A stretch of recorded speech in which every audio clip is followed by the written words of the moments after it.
Okay, so the story of the Cumberland Mural. We were looking for a place to do a mural downtown Cumberland. We came across the wall and I noticed right away that it would make the perfect spot for a mural. We actually messaged the Facebook page for Allegheny Pawn Shop. We said, hey, what do you guys think about doing a mural on the side of the building?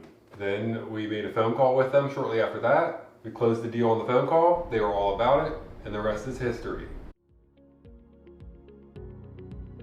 It just seems like there's a lot of people in Cumberland who just don't know how to get the ball rolling with stuff. Like, they just take forever and ever and ever, and they just can never pull the trigger. That's one of the things I liked about Brian so much, the store owner, is he was just so down to get stuff done and get stuff started right away. And we wanted to show people, like, listen, it doesn't take forever to get something done. We got this thing done in 6 days. Yeah, it was long days of work, but still, it was only 6 days of work. And people act like it takes forever to get something done. And I wanted to do this to kind of show people in Cumberland, like, you could make things more beautiful in a short period of time.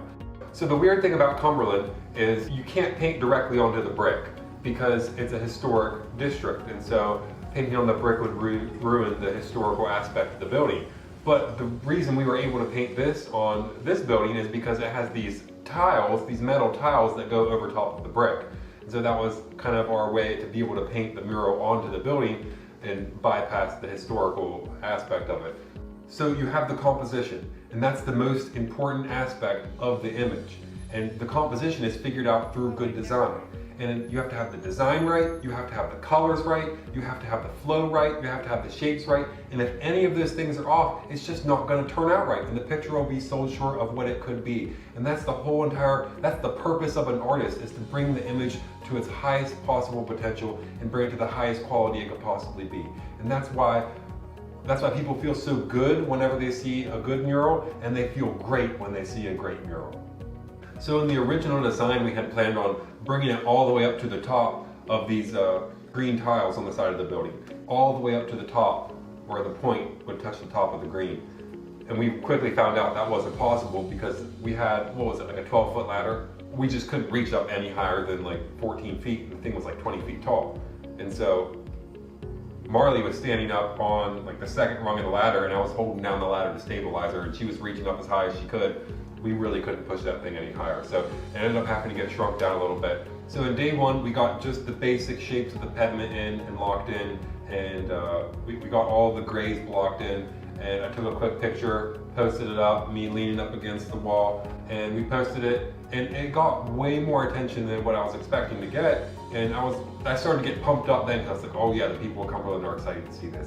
And I was actually not expecting that at all. Okay, so day two, my main goal was to get the whole entire landscape painted and blocked in, and we ran into some hiccups with trying to paint the pediment at the top of the architecture on top of the columns and the arches. And we were trying to move around, and I was trying to work in between the ladder whenever Marley was up there, moving the ladder around, spotting her, and it just didn't go as planned. And so we only got the grass in. And so it looked kind of stupid on the second day progress. So I was like, we better hurry back and start working on it again, because I hate leaving a public art project where it's like, it doesn't look good. And it looked kind of wacky on day two because it was just like this big green bar at the bottom. So day three, went in and started adding in some blues, and added in the river, and we added in the sky.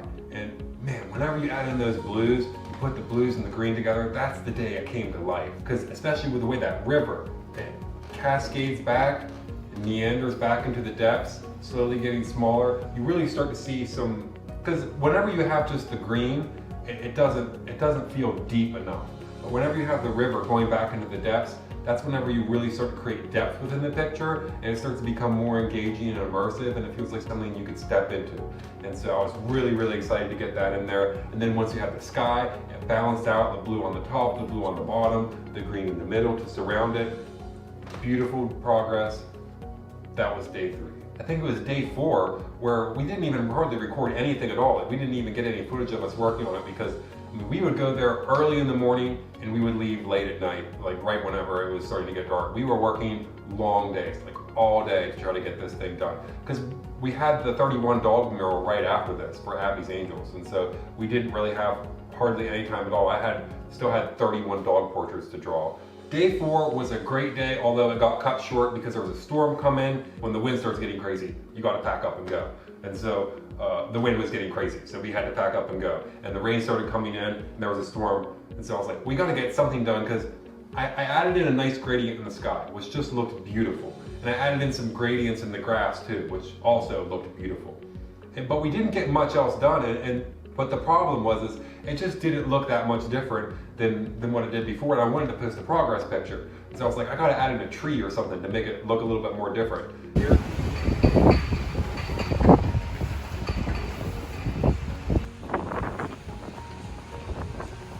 Come on, the people want to see a tree. Are you just gonna do one tree? I don't know, maybe. Depends on how bad the rain gets.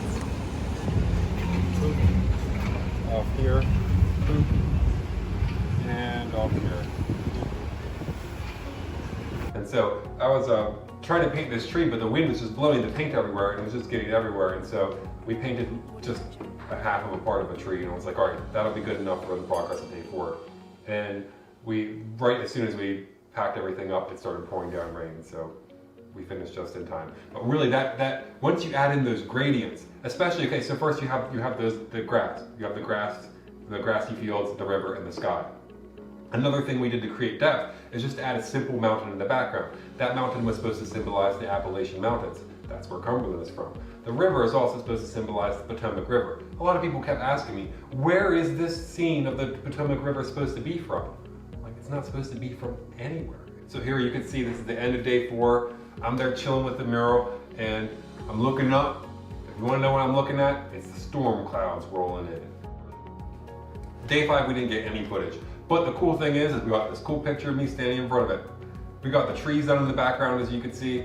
We got the leaves down the trees. We smoothed out that gradient to the sky, and we got a little itty bitty work done with the column, but still we had a long ways to go. And so our goal for day 6 was just, we got to get this column done. We also didn't even get any footage on day 6. Day 5 and 6, we were just there working all day long. And so, but yeah, so on day 6, we had all the trees done. We had pretty much all the landscape done. I added a little bit of that grass. Because think about the Van Gogh paintings. You see how he has this exaggerated brush stroke. There's something so beautiful and captivating about that, how he really adds a lot of motion in it. And I didn't want to make the brush strokes so opaque where it would look like necessarily exactly like a Van Gogh painting. But I pulled inspiration from his technique, because it really is so beautiful. So it's like a mix between a Leonardo da Vinci and a Van Gogh and a Rothko. So it's got these big fields of soft color, but then it also has these exaggerated abstract expressionist brush strokes that would be in there, but then it also has the soft glazes. And so I would water down the paint to do the glazes of the grass, of the brush strokes. So day 6, we worked all day, we got it done, and here you can see it. We really simplified everything. The trees in the back, some of them stand still, some of them look like they're dancing. They all have there's a subtle variety that you'll see. And so you could notice the little subtleties as we look at it. And it's not supposed to be boring, but it is supposed to be simple. And you have the little subtle varieties in the way the river bends and then the different shapes that go throughout it. We added in the Cumberland sign at the top. And we also, there was one more thing that we added in the bottom part. With the landscape coming down to the ground, it just didn't feel right. And so we added in a little bit of a floor, like a concrete or a marble floor, or like a stone floor that would act as like a place where you're standing and looking back into the garden. And so we added that. I felt that really brought the image together. And you could see I really simplified the trees a lot. I simplified everything down. I tried to simplify it down to its bare elements and its basic essence of what the picture was supposed to be and what was the essence behind the whole picture. And we finally got the pediment done. It was a lot of work. We got the columns done. We got all the colors right. One of the cool things about this mural is over the next couple years, we plan on adding more things around the side. It'll be a surprise what we're gonna add in, but we're gonna extend out the architecture, extend out the garden. We're gonna add in all sorts of cool features. It'll be dope, and you'll have to hang around and follow me to see what's gonna happen next, or you're gonna have to live in Cumberland. Okay, so the mural is located at the corner of Center and Baltimore Street. And this is like right in the heart of downtown Cumberland, like where all the action is happening. And the architecture there is just beautiful. They have all of these ornate, extravagant little displays and these little architectural features that just, decorate all of the sides of all the buildings. It's just unreal. They really don't make architecture like that anymore. They don't make anything like it at all. It's just so beautiful. We're always amazed by the attention to detail that people put into the buildings back then.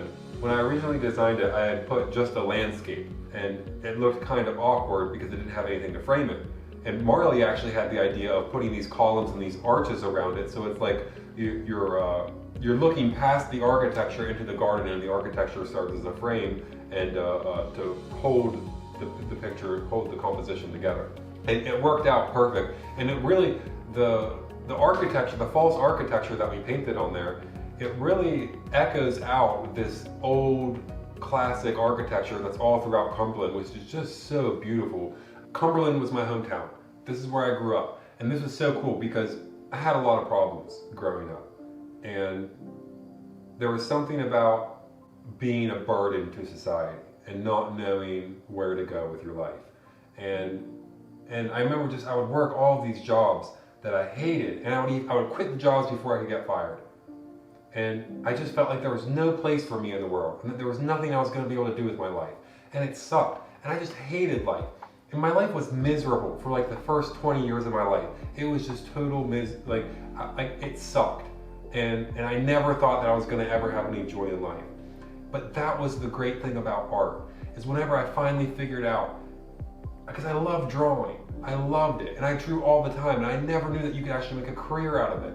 And so we went to the National Gallery of Art. I saw the paintings. I saw the paintings by the great masters, the Peter Paul Rubens, the Rembrandts. I saw some Raphael paintings, and it blew my mind. I didn't know you could do something like that. And so whenever I saw them, I knew right away, I was like, that's what I want to do. And it affected me in a way where it made me feel good. And it made me feel good in a way that I hadn't ever felt good before. And it gave me hope. And it gave me hope that you could do something to make the world more beautiful around you. And that was my whole mission whenever I tried to do this, and whenever I tried to do every mural, and with every artwork I try to make. My mission is just to make things more beautiful around me. Because there's so many ugly things in life. And life can be hard, and it sucks sometimes. But it could always be made more beautiful, and you could always, and there's an infinite need for beautiful things in the world. And I wish I would have known that so much earlier, because it would have saved me so much trouble. And I used to be homeless in Cumberland. I was one of those people, like all these people I see walking around with no purpose in life, and they would just bug us, and they would just get in the way of things, and it's like, oh my God, you're such a nuisance. I was one of those people. And yeah, I wasn't going up and bothering people, like asking them for money and stuff, but still, I just was aimless, wandering around, not knowing what to do with myself, getting into trouble, literally having nothing to aim at and nothing good to do with my life.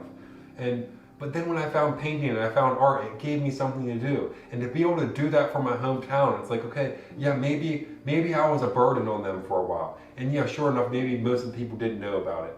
But I knew about it, and that didn't sit right with me. And the fact that I was able to do this, it made me feel like I made that right in my life. And it really made things feel so much better. And that's why I want to do more stuff like this. And it's crazy because some people will try to hold you back, and they'll tell you, you can't do this, you can't do that. But I just wanted to prove all of them wrong and show them, listen, you can make something awesome, you can get it done. And I got it done in 6 days. And I'd only been painting for 3 years at this time. And going from 3 years ago, never having painted a painting before in my life, to doing professional murals and doing some of the best paintings in the entire world, I never knew something like that was possible. But I committed everything I had, and I literally put everything I had into these paintings. I put everything I had into these paintings. Everything. I put everything into it, and I tried my hardest to make them look as good as I possibly could. And then now I could step back and see it and just relax and feel good whenever I look at it and know that I did something good for the world. And that's the type of message that I want to share with other people, is that you could do that too. And I know there's people maybe who they feel like they don't have any place to go, or they don't have anything to aim at. And that's the best advice I would give you is, yes, you do have something to aim at. Make your life more beautiful. Fix your room up. Fix your house up. Fix up the area around your house. Fix up your neighborhood. Fix up your city. Fix up your town. Make someone's life more beautiful. And that'll make your life more beautiful. And it'll make you feel better. Because it just sucks to have no hope and have nothing to aim at, and just to feel like everything is getting worse around you.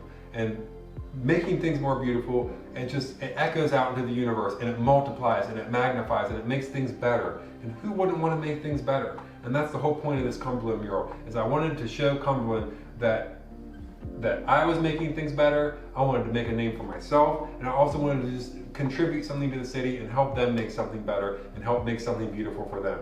And so hopefully lots of people take pictures in front of this. Hopefully people appreciate it for years to come. Hopefully we keep adding more. Hopefully we do more murals downtown Cumberland. Hopefully do murals all over the world and just continue making the world a more beautiful place, because that's my goal. And I'm not going to stop until I fucking die.